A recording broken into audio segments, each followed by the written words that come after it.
Another reason that these students may not receive the kind of care that they need is that they don't have access to mental health care.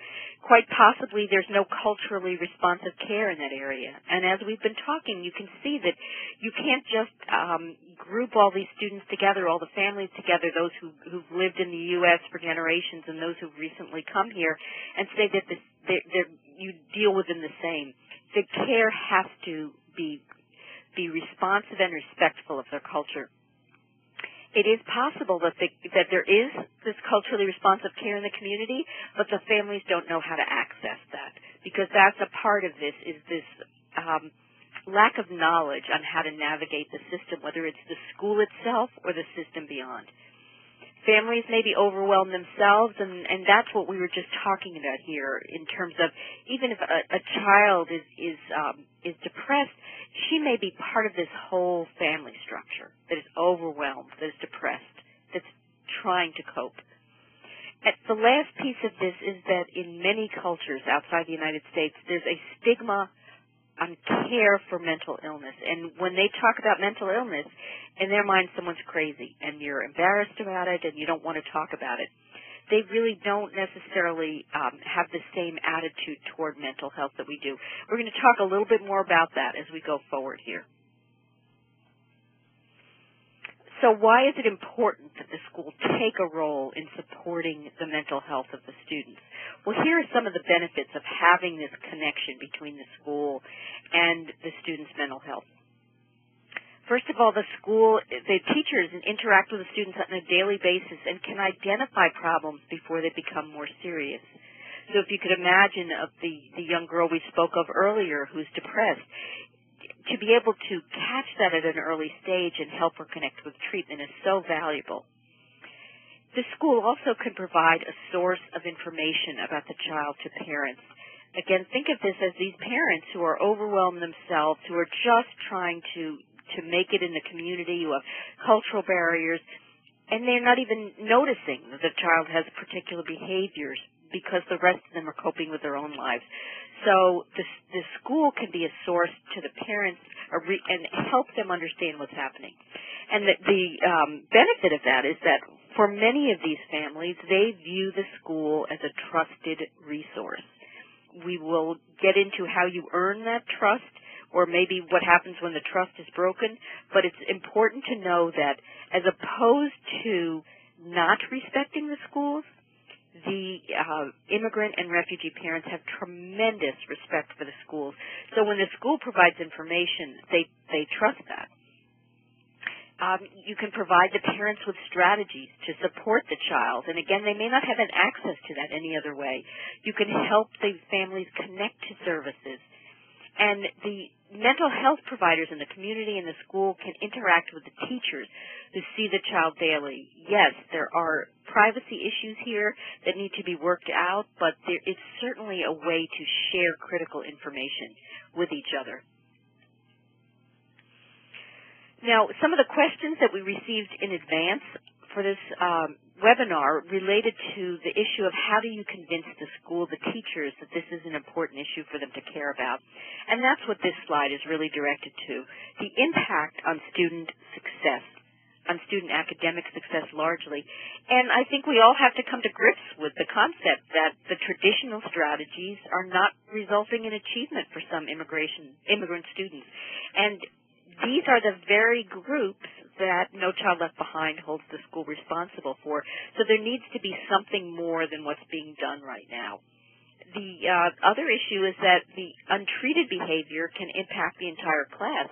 You can only imagine what it's like for the teacher and the other students in a class where Juan is having these emotional outbursts and you never quite know when they're going to come from.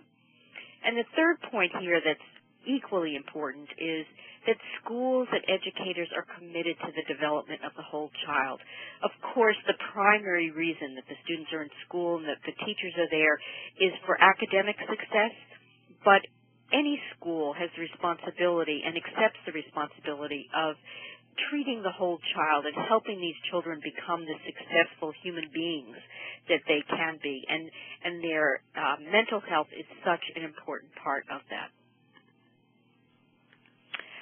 I want to just mention at this moment about the Caring Across Communities project. That's the project that is sponsoring this webinar. There are 15 projects serving diverse populations around the country. They are funded with $4.5 million in grants from the Robert Wood Johnson Foundation. And these projects are aimed at low-income immigrant and refugee students. They provide school-connected mental health services. The other important piece of this is that they include innovative community partnerships.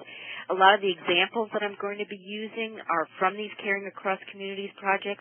I urge you to go to the website. There'll be information about that at the end of the webinar. But look, there's information about each one of these 15 projects, and I think that there's so much you can gain from seeing what's going on and seeing the lessons learned from these various projects. Okay, let's now look at why we need to get the family involved. Up until this point, we have been focusing on the child. And why do we need to get families involved? Well, I think every teacher these days has seen the research that says basically student achievement is linked to parent involvement. So we're already working on this in our schools. But we also, for the purposes of mental health issues, we need to understand that parents are the gatekeepers for mental health services. Without the parents and the family involvement, you're not going to be able to serve that child. And as we've been talking here, it's quite clear the entire family is impacted. Again, if you isolate the child and only provide services there and only talk to the child, it will only be moderately successful. You need to be involving the entire family. So here is the good news, that immigrant and refugee families bring with them many strengths. They are often protective and close-knit, and anyone who has ever worked with an immigrant family can tell you that. It's so impressive how close they are, how much time they spend with each other, and it's wonderful to work with them. They're very community-centered. It takes a village, which is an African statement. It's so true of so many of these immigrant communities that the entire community takes ownership. Somehow we, in the mainstream U.S., have lost some of that. We have this feeling that it's our personal issue. We don't want to talk about problems we've got in our family, and it's behind closed doors, and we just feel that we need to bear the entire responsibility. The good news is that in many immigrant communities, they don't feel that way. They watch out for each other. The extended family, the neighbors, all feel that they have a responsibility to the children who may need their help. These families respect the school, as it keeps coming up here, that it's so interesting that the perception is that immigrant and refugee parents don't respect the school because they're not involved, when the opposite is true, that they absolutely come here trusting and respecting the schools. Many of these families, as we've said, were well educated in their own country, and these are resilient individuals. They have overcome great obstacles to get to the United States.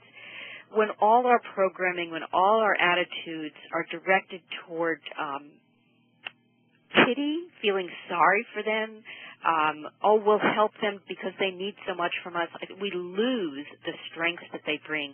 We need to provide these opportunities for them to share with us what they've learned and share their strengths and have that be a part of the